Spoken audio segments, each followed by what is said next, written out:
That The looked other really thing good, is, Jim.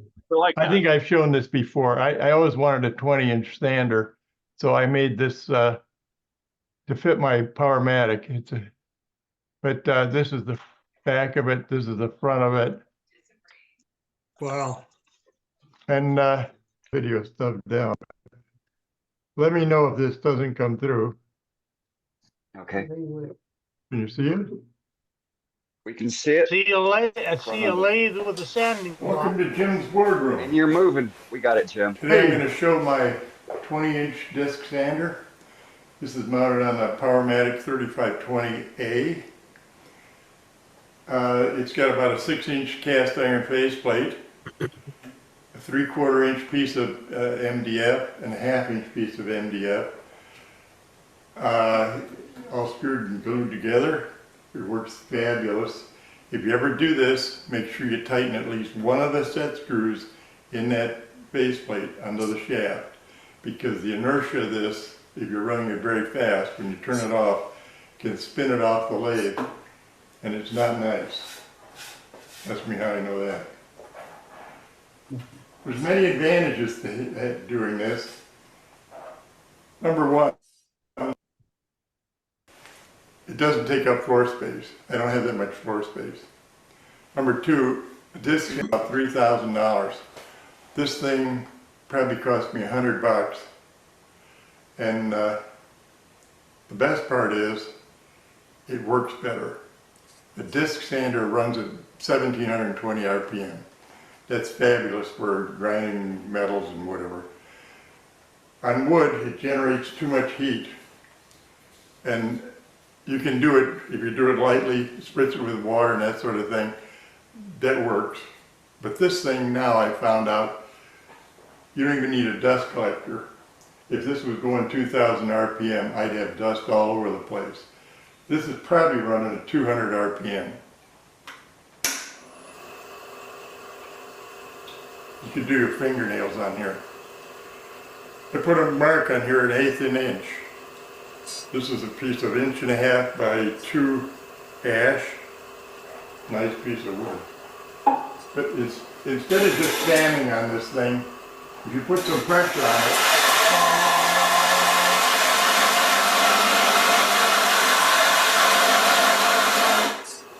I've taken 1 inch or 1/8 of an inch off of here. Better than that, there's no dust. The dust is such big granulars, it falls down, it's all down here. There's a bunch of it. It works great. I love it. If it generates too much heat, you can spritz that with water and then sand some more to keep the disc nice and clean. And I think you really like it. Have a great one. Great. It really works. I love it, especially on cherry and that sort of thing where you generate a lot of heat.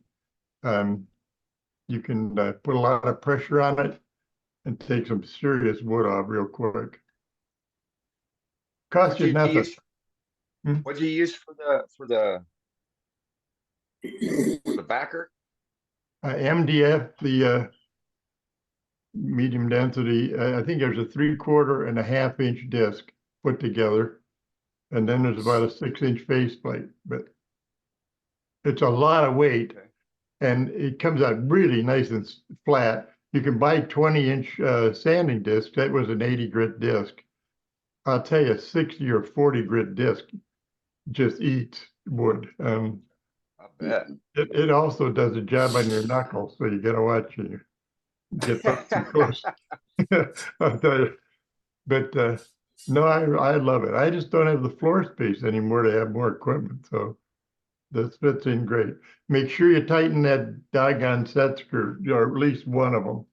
And they're a real pain, but I'll tell you, when that thing comes off, the first time I used it, I was spinning it probably at 1500, and I shut the lathe off, and there was no tool rest or a rest in front of it, and that thing came off and run around the shop for 5 minutes.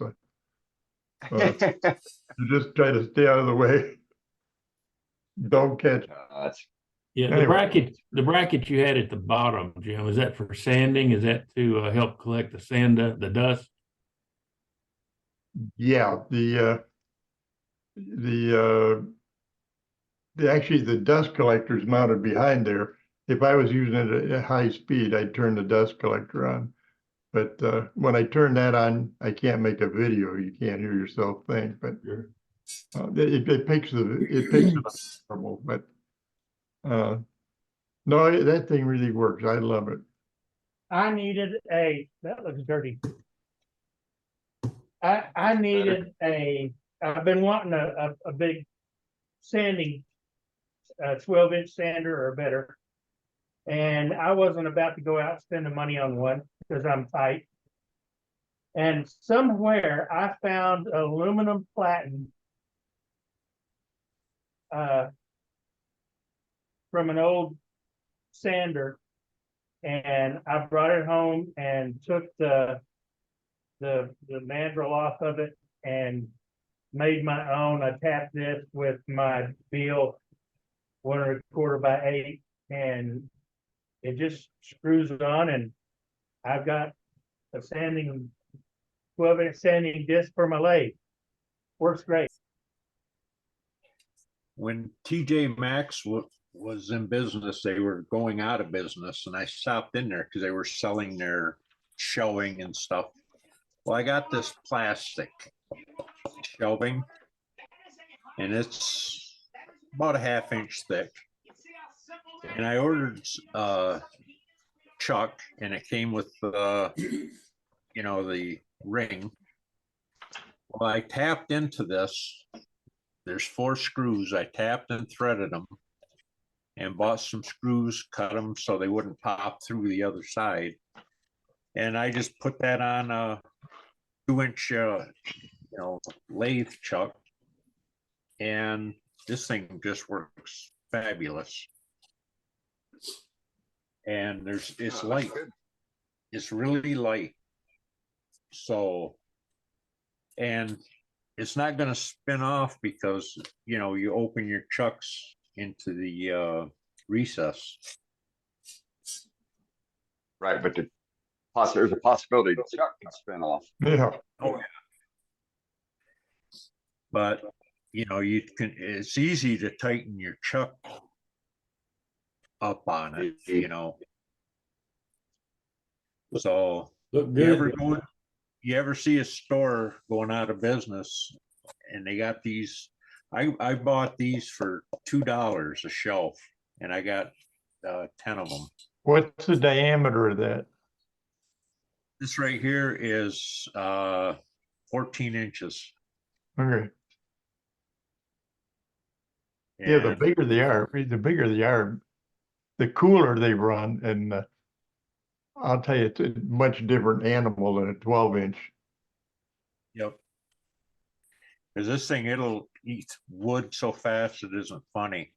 No. And I keep my RPM really low because I don't really see a need to crank it up. And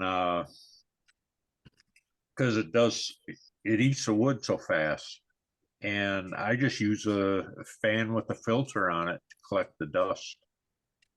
And most of it, like you said, is pretty big chunks, and it just drops straight down. Makes sense. Yeah, That's that good. works That's great. good, Dan. Thanks. Yep. Good, great idea. Okay, that's all I got.